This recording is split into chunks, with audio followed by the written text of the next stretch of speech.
A gigantic steel pipe with a diameter of about 3.5 meters was found shooting from a street in central Osaka's bustling Umeda area on March 11th. Osaka city officials said the 27-meter-long pipe was protruding about 13 meters at one point. No injuries have been reported.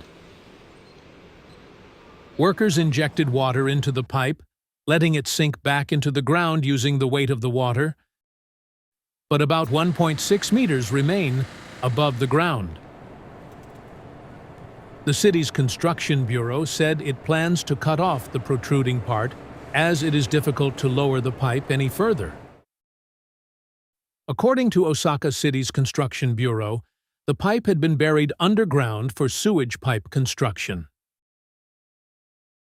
Due to the possibility that the ground has loosened, officials said further work on March 12th would be difficult. 現在、現場の安全確認を行いながら、慎重に作業を実施しておりますので、交通規制を継続している状況でございます。Sections of Shin Midosuji, a major highway running north-south through central Osaka, have been closed since March 11th, causing traffic congestion. Officials are urging drivers to use detour routes as the road closure is expected to continue for several days. Shin Midosuji connects Umeda with places like Shin Osaka Station, where the Shinkansen bullet train stops.